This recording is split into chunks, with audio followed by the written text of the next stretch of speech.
नमस्कार, आप देख रहे हैं आज तक। आपके साथ मैं हूं शुभांकर मिश्रा, लेकर ब्रेकिंग न्यूज कार्यक्रम। और आज ब्रेकिंग न्यूज में दो बड़ी खबरों पर हमारी नजर रहने वाली है। सबसे पहले हम बात करेंगे सेना में भर्ती की नई स्कीम अग्निपथ पर। देश भर में युवाओं का गुस्सा कैसे भड़क रहा है। बिहार में पथराव और आगजनी हो रही है, तो वहीं दूसरी तरफ कांग्रेस आज भी सड़कों पर उतरी है।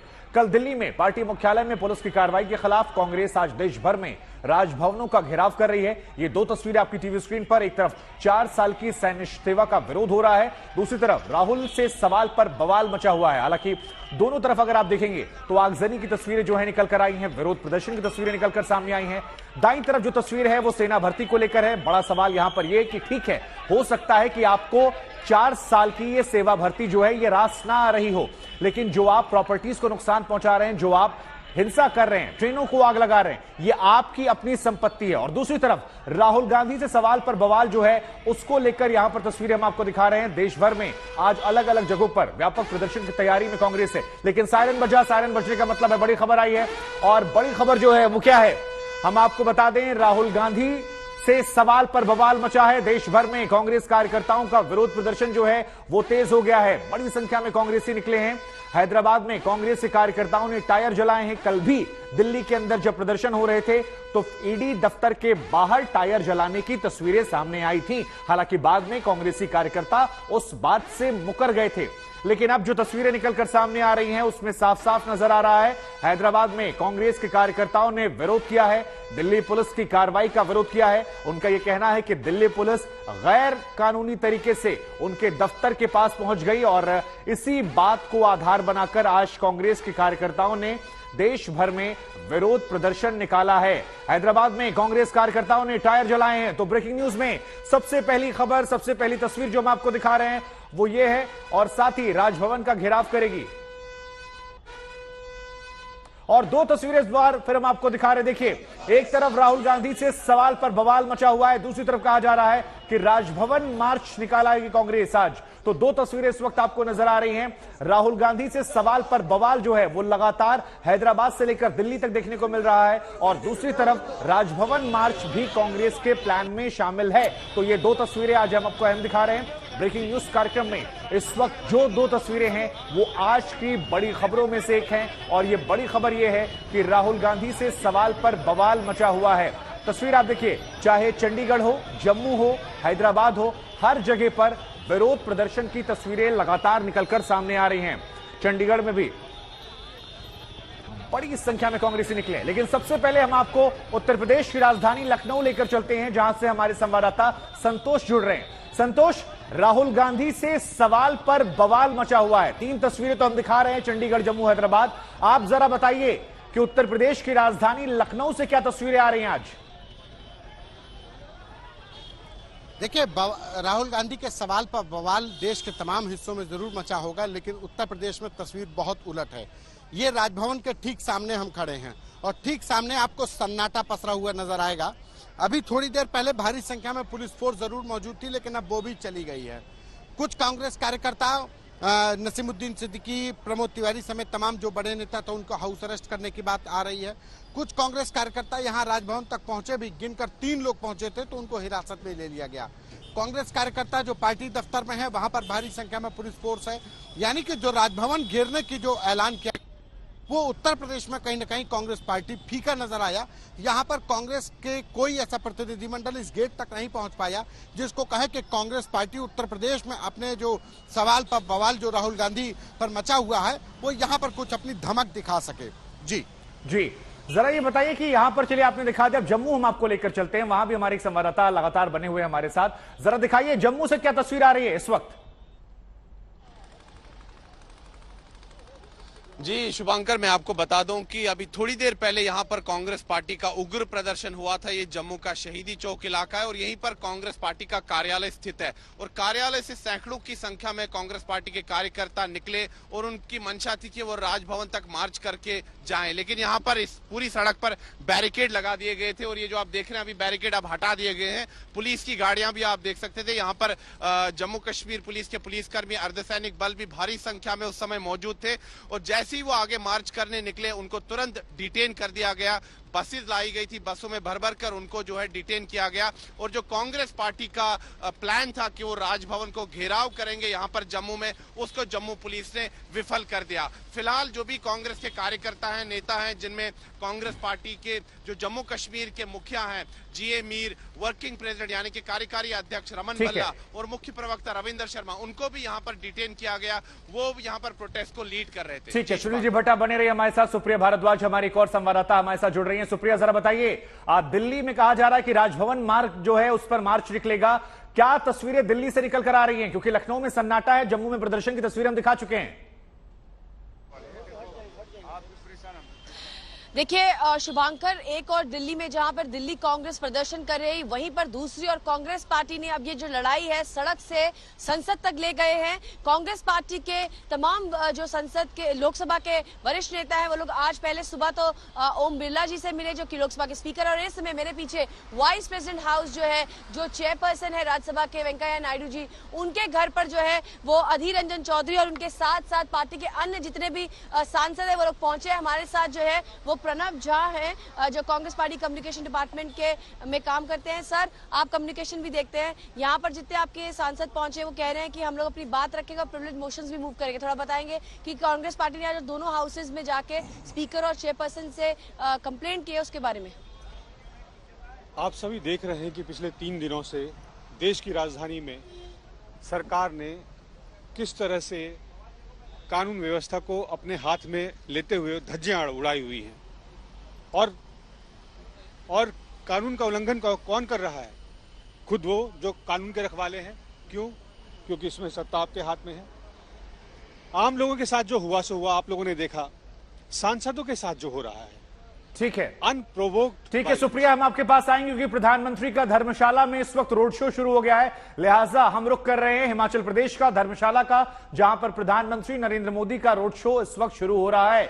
सीधे तस्वीरें हम आपको चलते हैं, दिखाते हैं ब्रेकिंग न्यूज में। तो ब्रेकिंग न्यूज में बड़ी खबर आपको बता दें, धर्मशाला में प्रधानमंत्री का रोड शो जो है वो शुरू हो चुका है। तस्वीरें भी आनी वहां से शुरू हो गई हैं। आज महत्वपूर्ण दिन है, हिमाचल प्रदेश में चुनाव भी आने वाले हैं और ऐसे में प्रधानमंत्री का ये रोड शो कहा जा रहा है कि हिमाचल चुनावों में निर्णायक भूमिका निभा सकता है। हिमाचल प्रदेश के 2 दिन के दौरे पर प्रधानमंत्री नरेंद्र मोदी, और अब जब उनका रोड शो यहां पर शुरू हो गया है तो आप देख सकते हैं कि बड़ी संख्या में बीजेपी के तमाम कार्यकर्ता, समर्थक यहां पर मौजूद हैं और आम लोग भी यहां पर नजर आ रहे हैं। ये तस्वीरें लगातार हम आपको दिखा रहे हैं और धर्मशाला में प्रधानमंत्री का ये रोड शो, जिसकी तस्वीरें इस वक्त आप आज तक पर देख रहे हैं। तो 2 दिन का प्रधानमंत्री का ये दौरा, और ये दौरा काफी अहम इस लिहाज से हो जाता है क्योंकि वहां पर चुनाव है। चुनाव के मद्देनजर प्रधानमंत्री का वहां जाना, बीजेपी के सबसे बड़े नेता हैं प्रधानमंत्री, उनका जाना, उनको लेकर हमेशा से देश के अलग अलग हिस्सों में उत्साह जो रहता है वो वैसे ही देखने को मिलता है। और यही वजह है कि प्रधानमंत्री जब यहां पहुंचे हैं तो क्या ये कोई बड़ा इंपैक्ट डाल पाएगा हिमाचल प्रदेश के चुनाव में। लेकिन इन सब के पीछे तस्वीर देखिए आप, बड़ी संख्या में लोक कलाकार जो हैं वो यहां पर तैयार होकर खड़े हुए हैं। अगर आप देखेंगे तो सड़क के किनारे दूसरी तरफ, एक तरफ लोग कलाकार खड़े हुए हैं, दूसरी तरफ अधिकारियों के सामने बीजेपी के तमाम कार्यकर्ता और कुछ आम लोग भी यहां पर मौजूद हैं जो प्रधानमंत्री के स्वागत के लिए खड़े हैं।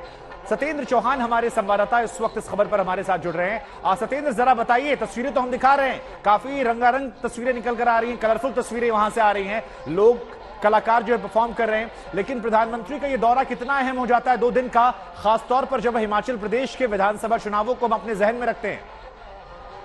देखिए, प्रधानमंत्री का ये दौरा बेहद खास हो जाता है क्योंकि विधानसभा चुनाव बिल्कुल सर पर है और ठीक उससे पहले, क्योंकि अगर पहाड़ी इलाकों की बात करें तो चाहे उत्तराखंड हो या फिर हिमाचल हो, इनके बारे में ये कहा जाता है कि सरकारें बदलती नहीं है, यानी कि व्यवस्था बदलती है। लेकिन उत्तराखंड में पहली बार ऐसा हुआ है कि बीजेपी की सरकार रिपीट हुई है, तो लिहाजा हिमाचल के बारे में भी बीजेपी ऐसा ही सोच रही है।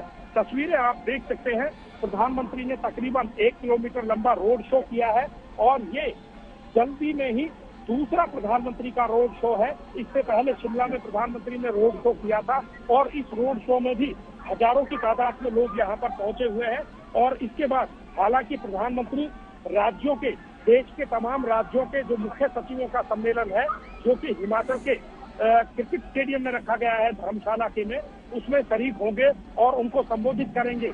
लेकिन यहाँ पर तस्वीरें हम आपको लगातार दिखा रहे हैं कि किस तरीके से प्रधानमंत्री के अभिवादन और स्वागत के लिए लोगों का हुजूम उमड़ा है। कुल मिलाकर प्रधानमंत्री का ये रोड शो आने वाले समय के लिए एक संदेश देकर जाएगा और यहाँ से हिमाचल का जो माहौल है, राजनीतिक माहौल है, बिल्कुल बिल्कुल इस बार कहीं ना कहीं गर्मा जाएगा। नहीं तो जरा ये समझाइए हमें कि जो तस्वीरें हम दिखा रहे हैं यहाँ पर कार्यक्रम, ऐसा लग रहा है कि भव्य स्वागत की तैयारियां हैं, लोग गा रहे हैं, लोक कलाकार, कई लोग परफॉर्म भी कर रहे हैं, हिमाचली वेशभूषा में लोग नजर आ रहे हैं। लेकिन यहां से कार्यक्रम कैसे आगे बढ़ेगा आज, क्योंकि रोड शो तो दिख रहा है, हमें तैयारियां दिख रही हैं, आगे कैसे ये कार्यक्रम आगे बढ़ेगा, 2 दिन क्या क्या कार्यक्रम है, जरा इस बारे में भी जानकारी दीजिए।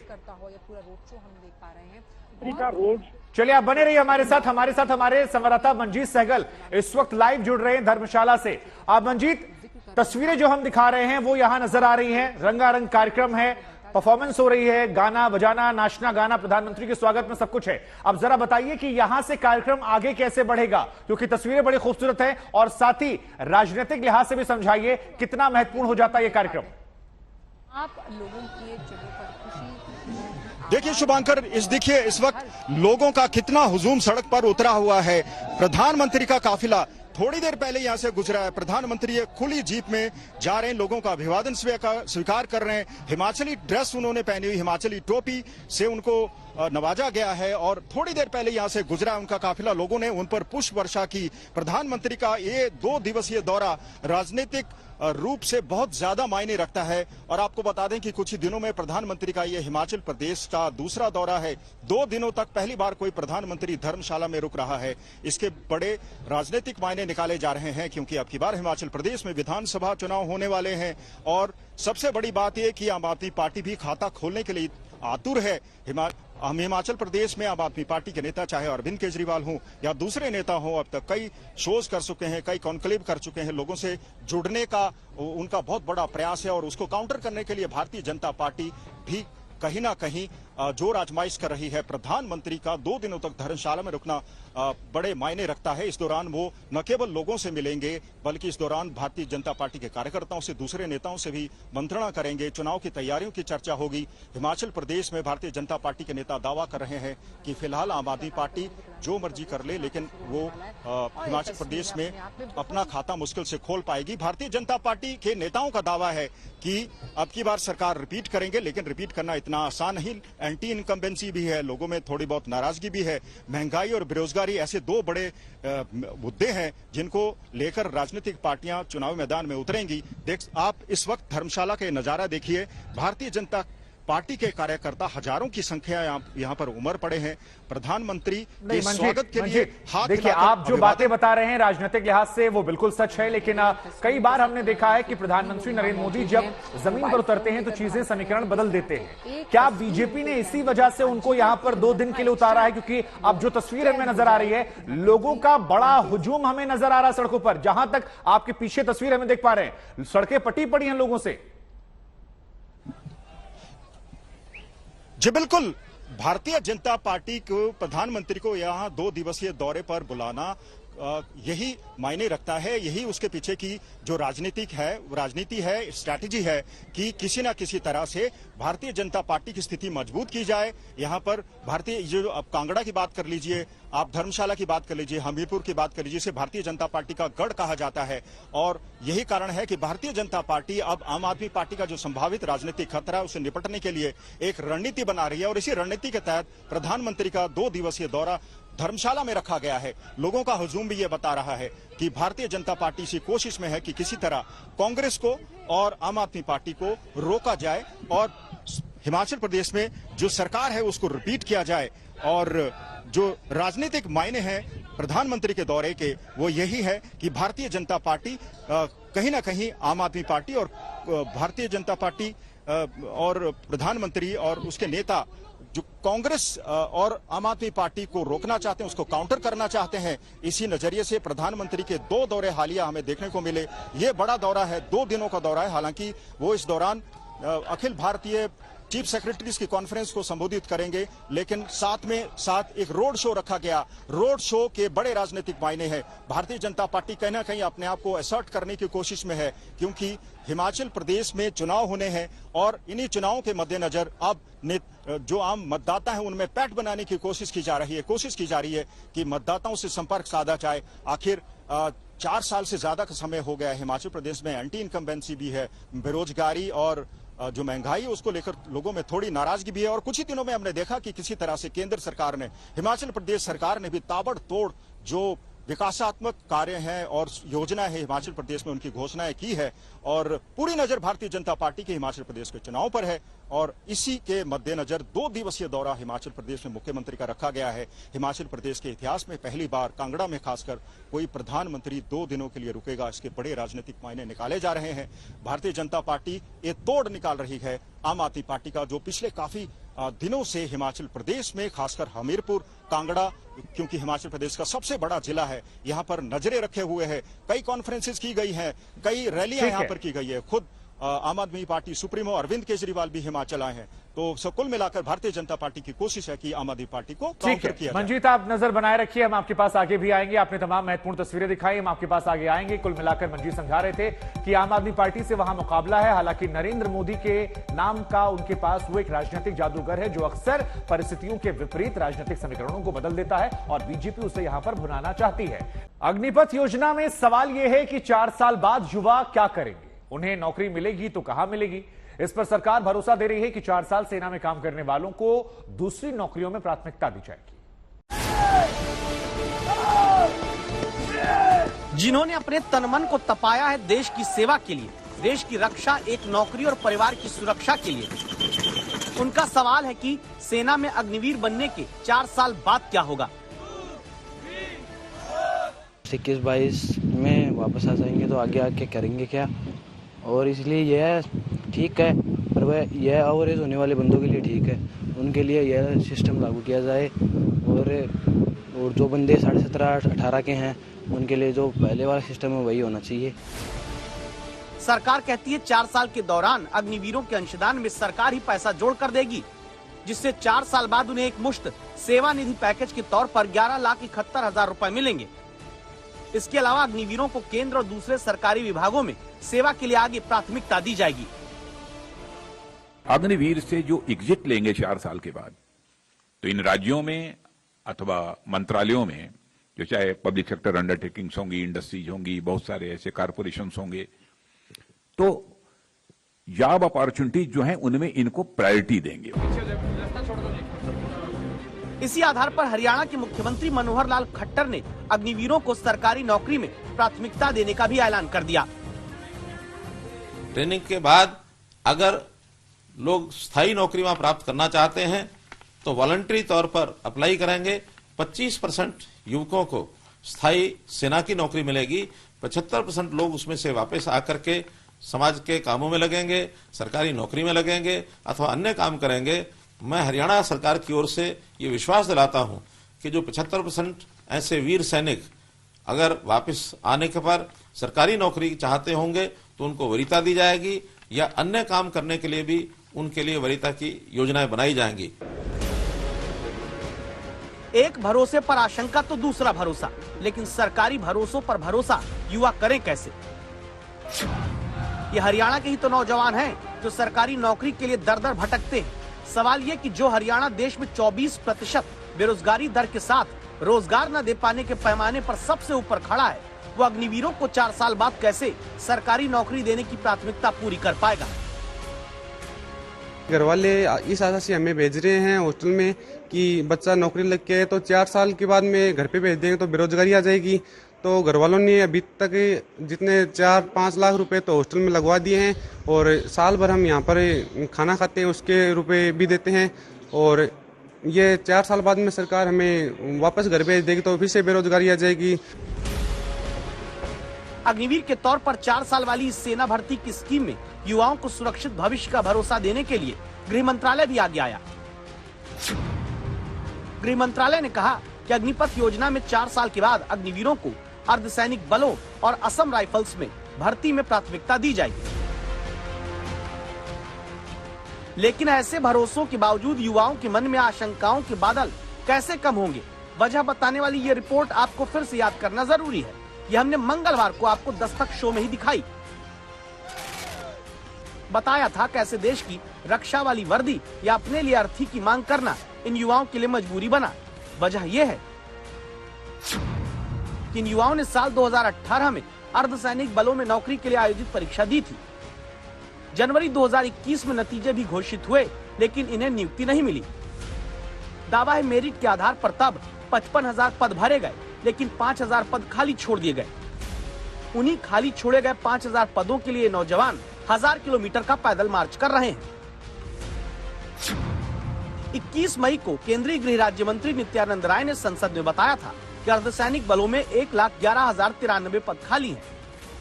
इनमें बीएसएफ में 28,296, सीआरपीएफ में 26,506, सीआईएसएफ में 23,906, एसएसबी में 18,643, आईटीबीपी में 5,784 और जिस असम राइफल्स में अग्निवीरों को 4 साल बाद नौकरी देने में प्राथमिकता की बात कही जा रही, उसमें भी 7,328 पद खाली पड़े हुए हैं।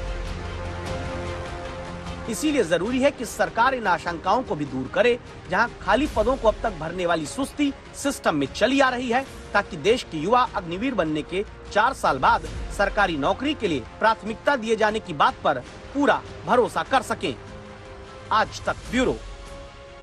कानपुर समेत उत्तर प्रदेश के तमाम शहरों में चले बुलडोजर को लेकर सुप्रीम कोर्ट में सुनवाई चल रही है और हम आपको बता दें इसमें बड़ी खबर जो आई है वो ब्रेकिंग न्यूज में यह है कि सुप्रीम कोर्ट ने यूपी सरकार को 3 दिन में हलफनामा दाखिल करने के लिए कहा है। 3 दिन का वक्त दिया गया है। इससे पहले उत्तर प्रदेश सरकार ने कहा था कि हमने किसी भी धर्म विशेष को टारगेट नहीं किया है, जैसा कि आरोप लग रहे हैं। हमने कानून के तहत कार्रवाई की है, जिन्होंने पत्थरबाजी की उन पर हमने कार्रवाई की और उस कार्रवाई को करने के पहले हमने बाकायदा नोटिस भेजा, लेकिन नोटिस के बाद जब हमें जवाब नहीं मिला तो हमने इस कार्रवाई को अंजाम दिया है। यह बड़ी बात निकल कर आई है। बुलडोजर एक्शन पर सुप्रीम कोर्ट में सुनवाई और उस सुनवाई में जो बड़ी बात निकल कर आई है वो यही है कि 3 दिन के अंदर हलफनामा दाखिल करना है, जिसमें सारे जवाब देने होंगे। यूपी सरकार को हलफनामा सुप्रीम कोर्ट में दाखिल करना होगा। सुप्रीम कोर्ट ने आज उस पर सुनवाई की। दरअसल एक याचिका दायर की गई थी जिसमें यह कहा गया था कि उत्तर प्रदेश सरकार जो है वो पक्षपात तरीके से कार्रवाई कर रही है, एक समुदाय विशिष्ट को निशाना बना रही है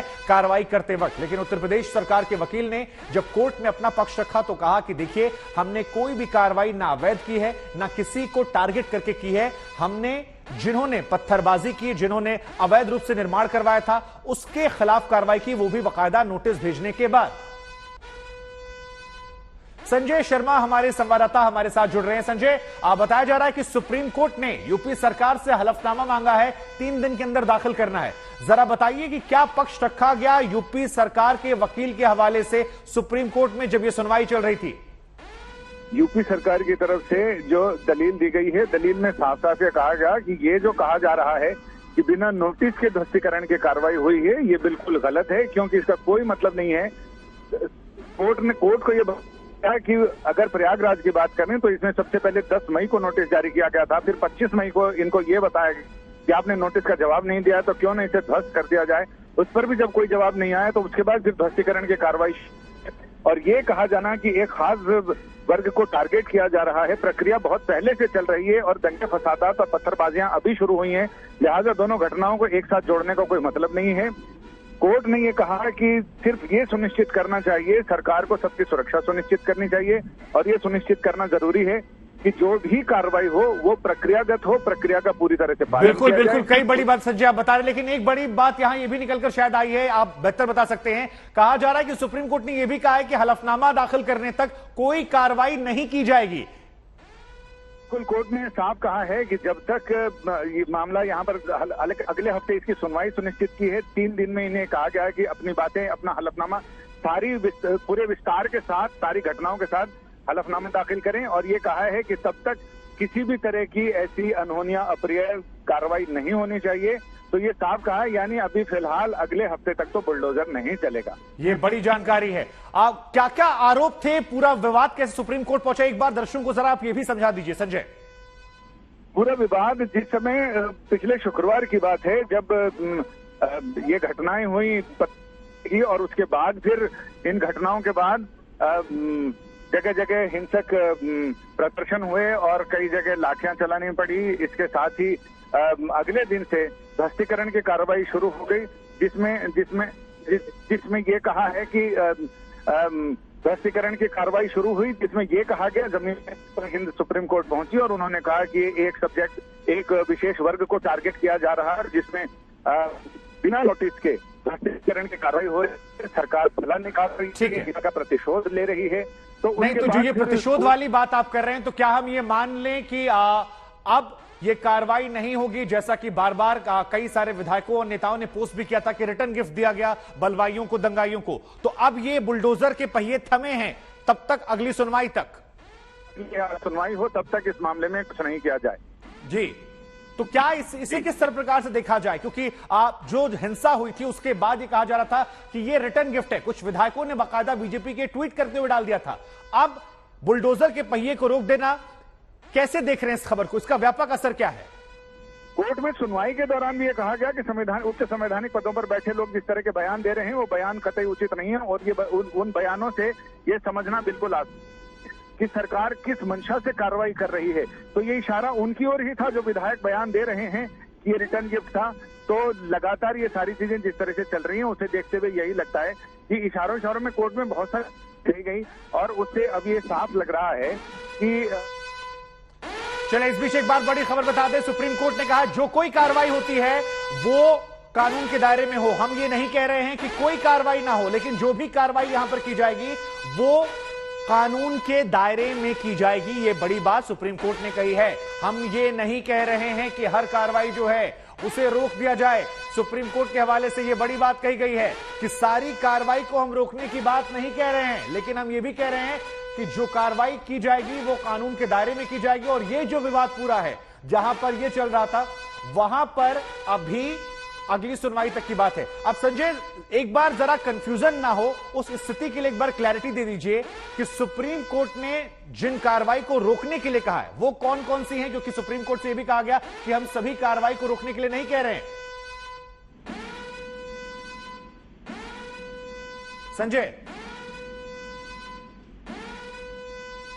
चलिए संजय को हम दोबारा कोशिश करेंगे उनसे संपर्क साधे, ये सवाल का जवाब उनसे लें। लेकिन इस बीच दर्शकों को हम बता दें कि बुलडोजर एक्शन पर सुप्रीम कोर्ट में सुनवाई चल रही है और उसमें हलफनामा दाखिल करने के लिए कहा गया है यूपी सरकार को। यह कहा गया है 3 दिन के अंदर आप हलफनामा देंगे, अगले हफ्ते इसकी सुनवाई होने वाली है। तब तक कहा गया है कि बुलडोजर का जो एक्शन है इसे रोक दिया जाए। हालांकि सुप्रीम कोर्ट ने यह भी स्पष्ट किया है कि सभी कार्रवाई जो आप कर रहे हैं उस पर रोक लगाने के लिए नहीं कहा गया है। लेकिन कुछ एक मामले जो हैं जो इस प्रकरण में आते हैं, जिनको लेकर शिकायत दर्ज करवाई गई थी, जिनको लेकर हलफनामा दाखिल किया गया था, जिनको लेकर बात रखी गई थी, उनको लेकर कहा गया है कि वहां पर जब तक ये मामले की सुनवाई चल रही है उसे रोक दिया जाए। संजय हमारे साथ एक बार फिर जुड़ गए हैं। संजय, एक बार दर्शकों की क्लैरिटी के लिए आप जरा ये समझा दीजिए कि कौन कौन से मामले हैं जिन पर कार्रवाई रुकने के लिए कहा गया है, क्योंकि सुप्रीम कोर्ट ने अपने बयान में यह भी कहा है टिप्पणी में कि सभी कार्रवाई को हम रोकने की बात नहीं कर रहे हैं। तो इस टिप्पणी के जो अर्थ है उसको एक बार थोड़ा क्लैरिटी से समझा दीजिए आप। बस इसी टिप्पणी का अर्थ जानने को जब फोन कटा था, मैं सॉलिसिटर जनरल तुषार मेहता जी, उनसे मैं पूछने गया था कि आखिर इसका क्या मतलब है। उन्होंने कहा कि देखो, साफ साफ कोर्ट ने ये कह दिया है कि जो भी कार्रवाई हो वो कार्रवाई अकॉर्डेंस ऑफ लॉ हो, कानून के मुताबिक हो, प्रक्रियागत हो, प्रक्रिया का पालन किया गया हो। तो लिहाजा इसमें ये साफ साफ इसको ये नहीं मान सकते कि बुलडोजर चलेगा ही नहीं। इसका सीधा मतलब है कि जो भी कार्रवाई हो वो प्रक्रियागत हो, उसमें सारे प्रोसीजर का फॉलो किया जाए। और इसके साथ ही इसमें साफ साफ ये भी है कि प्रक्रिया पालन करने के साथ साथ जो भी कार्रवाई हो रही है, क्योंकि अपने हलफनामे में सरकार को सारी चीजों की एक एक विस्तार, एक एक जानकारियां उसमें देनी पड़ेंगी कि आखिर कब नोटिस जारी किया, कब उसके बाद क्या कार्रवाई हुई, फिर क्या हुआ, और उसके बाद फिर ध्वस्तीकरण तक का पूरा बताना पड़ेगा। तो इसलिए आज भी सरकार ने यही बताया है, सरकार की तरफ से तुषार मेहता थे, हरीश साबरे थे, उन सारे लोगों ने यही बताया है कि ये कहना बिल्कुल सिरे से गलत है। ठीक है संजय, आपने तमाम महत्वपूर्ण जानकारियां दर्शकों को दी, आपका बहुत बहुत शुक्रिया। आपने क्लैरिटी के साथ समझाने की कोशिश की और ये बड़ी खबर थी उत्तर प्रदेश के लिहाज से। लेकिन अब एक और बड़ी खबर की बात करते हैं। सेना भर्ती की जो नई स्कीम है अग्निपथ स्कीम, उसको लेकर विरोध प्रदर्शन लगातार जारी है। ब्रेकिंग न्यूज में इस वक्त जो बड़ी खबर है, सायरन बज रहा है, वो है सेना भर्ती स्कीम को लेकर। और ये तस्वीर आप देखिए, छपरा में अग्निपथ योजना के विरोध में बड़ा बवाल हुआ है। ये तस्वीरें हम आपको दिखा रहे हैं। इस वक्त बड़ी खबर ब्रेकिंग न्यूज में, प्रदर्शनकारियों ने ट्रेन में आग लगा दी है। ये तस्वीर जो इस वक्त आप देख रहे हैं आज तक पर, ये छपरा की है। और ये तस्वीर जो है ये बताया जा रहा है कि इंटरसिटी ट्रेन थी, उसमें आग लगा दी गई है। छपरा में अग्निपथ योजना के विरोध में बड़ा बवाल हुआ है और इससे यहां पर आग लगा दी गई है।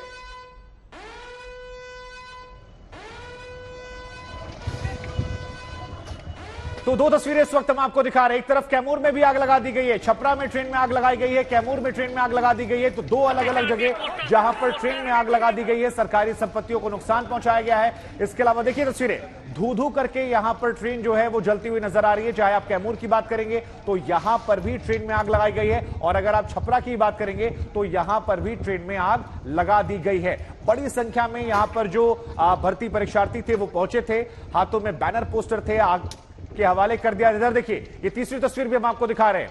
पहली तस्वीर छपरा में ट्रेन में आग लगाने की है, दूसरी तस्वीर ट्रेन में आगजनी की है कैमूर में, और तीसरी तस्वीर जो है वो आरा में प्लेटफॉर्म पर मची लूटपाट को लेकर है। ये तीनों तस्वीरें जो है अपने आप में कई तरह के सवाल खड़े करती हैं। एक सवाल ये पूछती है कि ठीक है, आप 4 साल के लिए राष्ट्र सेवा पथ पर, अग्निपथ पर नहीं चलना चाहते हैं, लेकिन आप सरकारी संपत्तियों को नुकसान क्यों पहुंचा रहे हैं? आप देश की सेना में अगर लॉन्ग टर्म सेवा देना चाहते हैं तो भी क्या सरकारी संपत्तियों को यह नुकसान पहुंचाना चाहिए? सुजीत झा हमारे संवाददाता इस वक्त हमारे साथ जुड़ रहे हैं। सुजीत, यूं तो अग्निपथ योजना का विरोध कई राज्यों में हो रहा है, लेकिन जो तस्वीरें बिहार से आ रही हैं, जो यहां बिहार में आंदोलन या उग्रता कहीं नजर आ रहा है, वो बाकी जगह से नजर नहीं आ रहा है। जरा एक बार आज तक के दर्शकों को बताइए, बिहार में कहां से क्या क्या तस्वीरें आई, क्योंकि बहुत ज्यादा विचलित करने वाली तस्वीरें हैं अलग अलग जगहों से। देखिए, बिहार में इसलिए सबसे ज्यादा विरोध प्रदर्शन हो रहा है क्योंकि यहाँ के जो लड़के हैं, यहाँ के जवान जो हैं, वो सेना में लगातार भर्ती होने के लिए भर्ती होते भी हैं, उसके लिए प्रयास भी जारी रखते हैं। और पिछले 3 वर्षों से आप जब वैकेंसी नहीं निकालेंगे और लड़के जो हैं वो लगातार प्रैक्टिस कर रहे हैं, सुबह 4 बजे उठ कर दौड़ लगा रहे हैं, फिजिकल कर रहे हैं, तमाम चीज करने के बावजूद जब उन्हें अंत में पता चलता है कि जो ये अग्निपथ स्कीम आ गया, जो जिसके लिए वो तैयारी कर रहे थे, जो उनके जहन में था, जो कि देश की सेवा करेंगे, सेना में भर्ती होंगे, वो चीज कहीं ना कहीं उनका सपना टूटता हुआ दिखाई दे रहा है। कई लोग ऐसे भी मिले हमें जो जिनका बहुत सारा टेस्ट हो चुका है, मेडिकल हो चुका है, सब कुछ हो चुका है, लेकिन उसके बाद उनका क्या होगा ये सब क्लियर नहीं है इस पूरे प्रकरण में। इसलिए आपको आक्रोश सबसे ज्यादा बिहार से दिखाई दे रहा है। आप चाहे वो बक्सर में कल भी हंगामा हुआ था, आज भी हंगामा हुआ है, पूरा ट्रेन परिचालन अस्त व्यस्त है। आरा में तो हद ही हो गई, लोगों ने पूरे स्टेशन को तहस नहस कर दिया है जो आंदोलनकारी है। मैं ये नहीं कहता कि सब छात्र ही हैं, कुछ असामाजिक तत्व भी हैं उसमें, जो जानकारी मिल रही है कि देखिए आरा का जिक्र किया, वहां से हमारे संवाददाता रोहित हमारे साथ जुड़ गए। मैं आपके पास लौटूंगा। रोहित, जरा आरा की तस्वीरें दिखाइए, क्योंकि कहा जा रहा है कि वहां पर लूटपाट वाली स्थिति बन गई थी, बड़ी संख्या में हमने देखा। क्या ये सभी छात्र थे या इसमें कुछ और लोग भी, शरारती तत्व भी इन्वॉल्व हो गए थे? जरा बताइए पूरी खबर।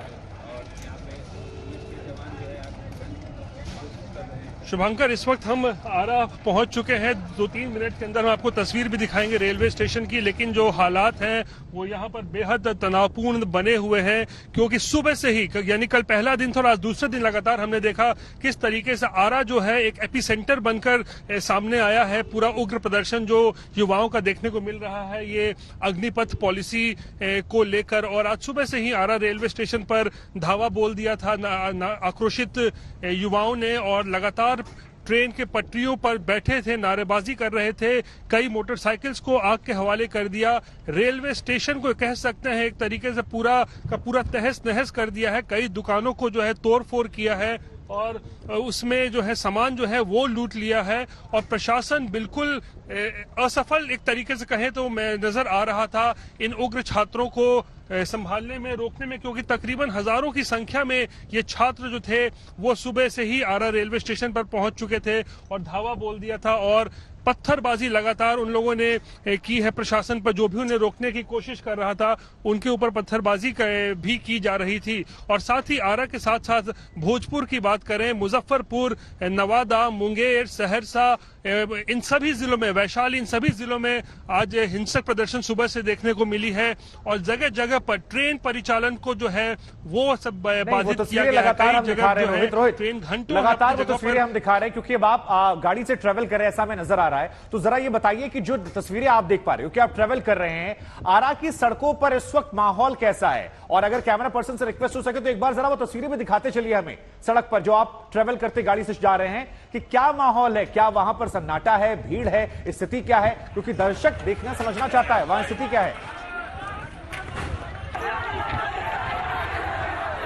बिल्कुल बिल्कुल, मैं आपको आरा की ही तस्वीर अब दिखाता हूं। हम बिल्कुल अब रेलवे स्टेशन के पास यहां पर पहुंच चुके हैं। हम आपको 2 से 3 मिनट के अंदर की तस्वीरें शुभांकर दिखाएंगे, लेकिन हम सड़क की अगर आपको तस्वीर दिखाएं तो सड़क पर तो है जो सामान्य जो है जनजीवन जो है वो चल रहा है, लेकिन जो रेलवे स्टेशन है वो कहीं न कहीं निशाने पर था। एक तरीके से सोची समझी आप कह सकते हैं, साजिश भी से कह सकते हैं कि सिर्फ और सिर्फ रेलवे स्टेशन को जो है वो निशाना बनाया गया और सुबह से ही वहां पर हिंसक प्रदर्शन देखने को मिला है। वो रेलवे बुकिंग सेंटर है उसको वहां पर तोड़फोड़ की गई है और दुकानों में जो है उसमें भी तोड़फोड़ किया गया है। बिल्कुल रोहित, आप वहां पहुंचिए, हम आपके पास फिर वापस आएंगे। 2 तस्वीरें भी लगातार हम दिखा रहे हैं। छपरा में ट्रेन में आग लगाई गई है, आरा में लूटपाट मची हुई है और इसके अलावा कई और जगहों पर भी तस्वीरें देखिए। ये तस्वीर देखिए आप, किस तरह से ट्रेन को आग के हवाले कर दिया गया। कहा जा रहा है कि तमाम वो छात्र थे जो सेना भर्ती की तैयारी कर रहे थे, लेकिन जब उन्हें अग्निपथ स्कीम के बारे में पता चला तो वो नाखुश हो गए और उसके बाद यहां पर ये तस्वीरें आ रही है। अब हम आपको जयपुर लेकर चलते हैं। जयपुर में हमारे संवाददाता शरद हमारे साथ हैं। शरद, जहां पर आप मौजूद हैं आपके पीछे हमें बड़ी संख्या में लोग नजर आ रहे हैं। जरा बताइए जयपुर से क्या तस्वीरें निकल कर आ रही हैं, वहां की आवाज क्या कह रही है? शुभंकर, आपको दिखाना चाहेंगे किस तरह से यहाँ पर प्रदर्शन हो रहा है। लगातार सुबह से ही पुतले फूके जा रहे हैं केंद्र सरकार के नेताओं के, और जो बेरोजगार हैं वो यहाँ प्रदर्शन कर रहे हैं। सीकर से हिंसक प्रदर्शन की खबरें आ रही हैं जहाँ पर लाठीचार्ज हुआ है। इसके अलावा कल से ही देखिए, सबसे बड़ी बात है कि भले ही देश के दूसरे राज्यों में प्रदर्शन हो रहा हो, लेकिन सबसे ज्यादा सेना में कोई सेलेक्ट होता है तो राजस्थान से होता है। और जो सीकर है, झुंझुनू है, नागौर है, यहाँ पर तो घर घर में लोग, बच्चे जब तैयार होते हैं तो सेना में जाने के लिए ही तैयार होते हैं। और इस तरह का माहौल है कि पूरे राजस्थान में शहर दर शहर ये प्रदर्शन चल रहा है। ये कलेक्ट्री का नजारा है, जहां तक आपकी नजरें जाएंगी वहां तक ये बच्चे आज सुबह से प्रदर्शन कर रहे हैं और राजस्थान के सारे शहरों में प्रदर्शन हो रहा है। करीबन राजस्थान में करीब 1 लाख तो केवल डिफेंस की एकेडमियां हैं जहां पर लाखों बच्चे यहां पर तैयारी करते हैं। और ये लगातार कुछ बच्चों से बातचीत करेंगे हम। आप लोग तैयारी सर 4 साल से तैयारी कर रहे हैं हम सेना की। 1 साल तो हम फिजिकल की तैयारी करते हैं, फिर ग्राउंड फिट होते हैं, फिर मेडिकल फिट होते हैं। 1 साल से हमें गुमराह किया जा रहा है कि एग्जाम होगी। जय हिंद साथियों, मोदी सरकार का जो ये फैसला है ये बहुत ही घातक फैसला है। युवा दिन प्रतिदिन आत्महत्या कर रहे हैं। मोदी सरकार को समय रहते ये फैसला वापस लेना चाहिए, नहीं शाहजहांपुर बॉर्डर को जाम किया जाएगा आगामी दिनों में। बहुत सारे छात्र हैं वो प्रदर्शन कर रहे हैं। आप लोग सर आर्मी की तैयारी कर रहे हैं। हमारे साथ बहुत गलत हो रहा है सर, कई युवा मर चुके हैं कल, और आज भी ये नौबत आ रही है कि कई युवा हमारे। ठीक है शरद, तो देखिए बड़ी बात यहाँ पर ये निकल कर आ रही है, सेना की भर्ती स्कीम जो है उसको लेकर विरोध का अग्निपथ इस वक्त अलग अलग शहरों में देखने को मिल रहा है। हालांकि राजस्थान से जहां से बड़ी संख्या में लोग जाते हैं वहां विरोध कर रहे हैं, आगजनी नहीं कर रहे हैं। ये अच्छी बात है क्योंकि आगजनी हिंसा करने से जायज मांग भी कई बार नाजायज सी लगने लगती है। हिंसा से कोई रास्ता निकलता नहीं है, ये बात इन विरोध करने वालों को भी समझनी पड़ेगी। आरोपी नंबर 1 जावेद पंप का घर तो मिट्टी में मिल गया, बाकियों के लिए भी बुलडोजर वाला प्लान तैयार है। संदेश साफ है कि हिंसा के आरोपी सरेंडर करें या बुलडोजर का सामना करने के लिए तैयार रहें।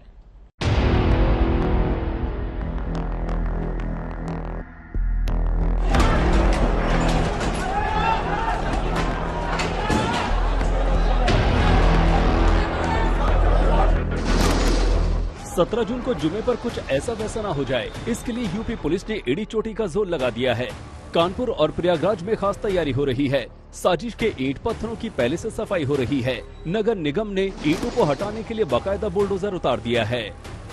मेरे पीछे आप अगर देखेंगे तो आपको बुलडोजर नजर आएगा। शाम का वक्त है और ईंटों के इर्द गिर्द बुलडोजर और बुलडोजर के ऊपर ईंटें, ये जो बुलडोजर के ऊपर आप ईंटें देख रहे हैं, ये इस पूरे इलाके में रखे हुए हैं, भरे हुए हैं, इन पतली गलियों में भरे हुए हैं। और ये वही गलियां हैं जहां से उस दिन दंगाई निकले थे और जिन्होंने उस दिन हिंसा फैलाई थी। और आज उसको रोकने के लिए कवायद करी गई है नगर निगम के द्वारा। नगर निगम के जो एडिशनल कमिश्नर है उनका ये कहना है कि इन ईंटों को यहाँ से हटाया जाएगा। ये एक पूरा प्रोसेस चलेगा और इसमें ये ईंटें इसलिए हटाए जा रहे हैं क्योंकि जिससे कि दंगाई फ्राइडे पीरियड्स के बाद एक बार फिर से इनका सहारा लेके, इनको इस्तेमाल करके फिर से पत्थरबाजी ना कर सके।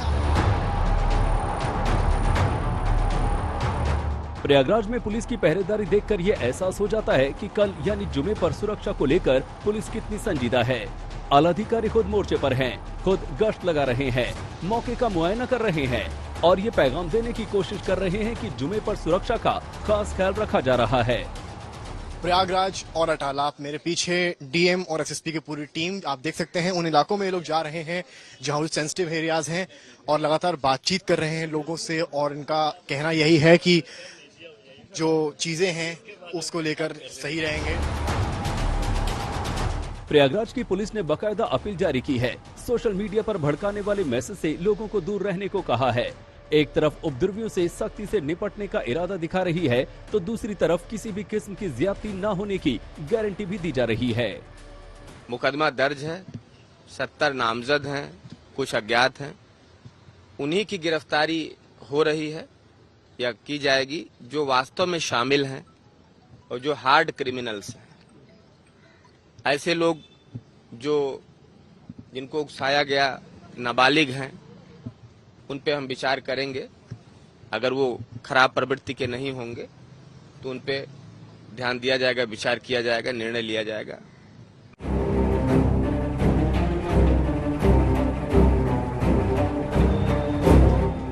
यूपी में अमन चैन को आग लगाने वालों के लिए कानून का बुलडोजर भी तैयार है। भाईचारे पर चोट करने वालों के साथ कैसा सलूक होगा ये बता दिया गया है। ये मलबा प्रयागराज हिंसा के आरोपी जावेद पम के घर का है।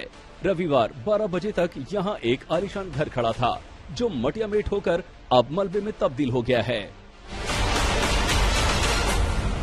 प्रयागराज हिंसा के मामले में कुल 93 लोगों को अब तक पुलिस गिरफ्तार कर चुकी है। इस वक्त हम पहुंचे हैं उस जगह पर जहां पर इस पूरे मामले का मुख्य आरोपी जावेद का घर था और जिसको जमींदोज कर दिया गया है। जो कैमरा में तस्वीर आपको दिखाएंगे अब यहाँ पर वो उस जमींदोज हुए मकान की हैं जो इस करेली एरिया में आता है।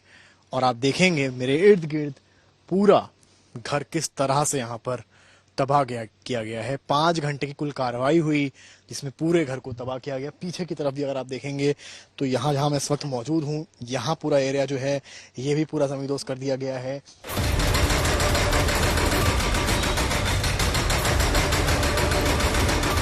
मास्टरमाइंड का वो आलीशान घर अब जमींदोज सिर्फ मलबे का ढेर। बुलडोजर वाला ये एक्शन प्लान अभी थमने वाला नहीं है। प्रयागराज में 37 और आरोपियों की लिस्ट फाइनल हो चुकी है। ये वो आरोपी हैं जिन पर 10 जून की हिंसा में शामिल होने का शक है। इनसे सरेंडर करने को कहा जा रहा है, वरना इनके घरों पर भी बुलडोजर दौड़ेंगे। हमारे पास इस वक्त एक कागज ऐसा है जो ये बताता है कि इस कार्रवाई को आगे कैसे बढ़ा रही है पुलिस। प्रयागराज पुलिस ने 37 लोगों के नाम पीडीए को दिए हैं। ये वही अरेस्टेड लोग हैं। इसकी कॉपी इस वक्त एक्सक्लूसिव आज तक के पास है। इसमें आप देखेंगे 1 से शुरू होता है 17 तक इस पेज पे नाम आपको नजर आएंगे और ये कुल 37 नाम आपको यहाँ पर नजर आएंगे। ये 37 वही लोग हैं जो अरेस्टेड हैं और इनके खिलाफ भी इनके घरों को, इनकी उन इमारतों को चिन्हित किया गया है जो कहीं ना कहीं लीगल हैं। और ये पूरी लिस्ट सौंपी गई है प्रयागराज पुलिस ने, किसको, पीडीए को। तो अब देखना यह है कि इस तरह क्या इन 37 लोगों के खिलाफ भी आने वाले वक्त में कार्रवाई होती है या पुलिस किस तरह का एक्शन लेती है। यूपी पुलिस की तरफ से ताबड़तोड़ एक्शन हो रहा है। फटाफट अंदाज में हिसाब हो रहा है। 7 आरोपियों को दबोच लिया गया है। 13 एफआईआर दर्ज हो चुके हैं। 357 आरोपियों की गिरफ्तारी हुई है। अब सावधान होने की जिम्मेदारी उपद्रवी तत्वों की है, वरना प्रयागराज पुलिस तो कमर कस ही चुकी है। समर श्रीवास्तव, प्रयागराज, आज तक।